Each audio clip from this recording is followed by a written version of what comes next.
Hello friends, welcome to the new episode of my channel I Prince. আজকে কথা বলবো একটা টিজার নিয়ে, সেটা যে জিগরা বলে যে আপকামিং কাজটা আসতে চলেছে আলিয়া ভাটের, সেটা নিয়ে এখন কথা হবে। যেটা ডাইরেক্ট করেছে ভাসানওয়ালা, এবং এই পরিচালকের নামটা এখানে যুক্ত রয়েছে বলে এই কাজটা নিয়ে মানে এক্সাইটমেন্ট ক্রমশ বেশি। প্লাস আলিয়া ভাটকে পুরো অন্যভাবে পাওয়া যাবে, যেভাবে তাকে আমরা এর আগে কখনো দেখিনি।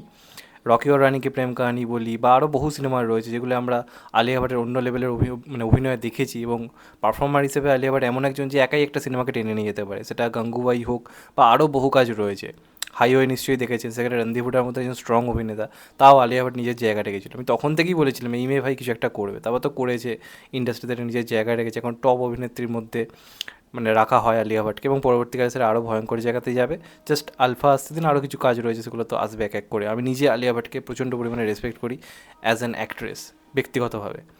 তো এই যে কাজটা, এই কাজটা নিয়ে প্রথম থেকে খুব এক্সাইটমেন্ট ছিলাম, কারণ মানে বলিউডে সাধারণত এর উল্টোটা হয়, যে হিরোরা তার ভাইকে বাঁচাচ্ছে। সে আপনারা 90s আমলে খিলাড়িও কা খিলাড়ি দেখুন, পরবর্তীকালে আরও কিছু কাজ এসছে যেগুলোতে দাদারা ভাইকে বাঁচাচ্ছে, এরকম ধরনের জিনিসপত্র ঘটেছে, বা দাদারা বোনকে বাঁচাচ্ছে। এখানে পুরো উল্টো, এখানে ভাইকে কোনো ভুলবশত কোনো কারণে জেলে আটকে রাখা রয়েছে, সেটা থেকে ওকে বাঁচাবার জন্য আসছে হচ্ছে আলিয়া ভাট, যে কিন্তু কোনো ট্রেনার, কোনো অ্যাকশান কিন্তু মানে অ্যাকশান শেখা কোনো মানুষ কিন্তু নয়, বা কোনো এজেন্ট কিছুই নয়, সাধারণ মেয়ে।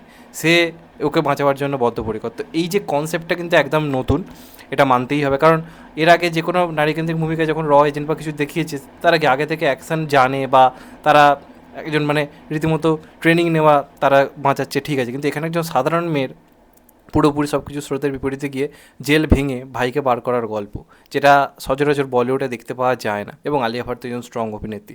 এই যে টিজারের শুরুতেই দেখবেন একটা সিন রয়েছে, ও নিজের অতীতের গল্প বলছে, যে মাকে ভগবান ডেকে নিয়েছে, আর বাবা নিজের ইচ্ছে নিজেকে মানে আত্মহত্যা করেছে।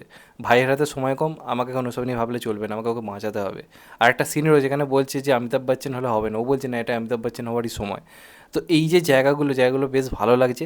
এবং একটা পজিটিভ দিক কী, এটা তো মানে প্রথম একটা টিজার এসছে, তারা কিন্তু টিজারে অ্যাকশন দেখায়নি। সিনেমা কিন্তু অ্যাকশন থাকতে চলেছে, এটা আমরা হালকা হালকা ঝলক দেখতে পাচ্ছি, কিন্তু বাদবাকি টিজারে কিন্তু অ্যাকশন দেখাইনি বলতে গেলে। এটা ভালো দিক।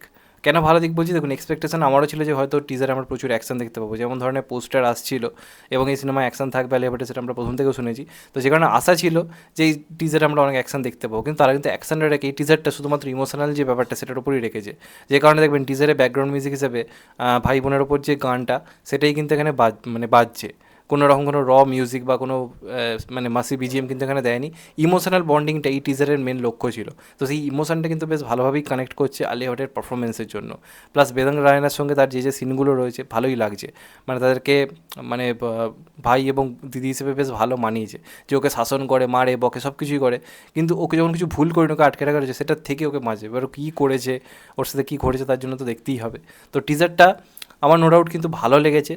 বিরাট এক্সপেকটেশন নিয়ে যদি আপনি দেখে থাকেন প্রচুর অ্যাকশনের জন্য, সেটা আলাদা ব্যাপার, কিন্তু এমনিতে ওভারঅল যদি অ্যাকশনকে সরিয়ে রেখে টিজারটা দেখেন, পারফর্মার হিসেবে কিন্তু অসাধারণ কাজ করে চালিয়ে। আবার যেটুকু যা সিনে তাকে দেখা যাচ্ছে ভালো লাগছে, কিছু কিছু জায়গায় ভিএফএক্স টিএফএক্সে কাজ হয়েছে, সেটাও ভালো লাগছে।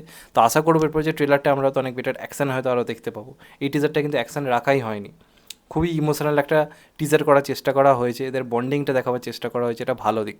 এবার দেখা যাক শেষ পর্যন্ত এর ট্রেলার কেমন হয়। প্রথম ইমপ্রেশন হিসেবে কিন্তু জিগরার টিজারটা আমার জন্য মোটামুটি হলো ভালোই কিন্তু ওয়ার্ক করেছে, এটুকু বোঝা যাচ্ছে। পারফরমেন্সে ভাই তাক লাগিয়ে দেয় আলিয়া ভাট, একাই টেনে নিয়ে যাবে সিনেমা, এটা বোঝা যাচ্ছে। এবং পুজোর সময় রিলিজ করছে 11ই অক্টোবরে, মানে টাইম করে, যে টাইমটা আমাদের বাংলাতে পুজোয় অনেক অনেক কাজ আসছে, তো তার মধ্যেই সিনেমাটা দেখতে হবে। তো দেখা যাক ফাইনালি কেমন হয়। তোমাদের টিজারটা কেমন লেগেছে অবশ্যই কমেন্ট করে জানাও। আমার নো ডাউট খারাপ লাগেনি, পারফরমেন্স অনবদ্য লেগেছে। এবারে ট্রেলারটা দেখার অপেক্ষায় রয়েছি।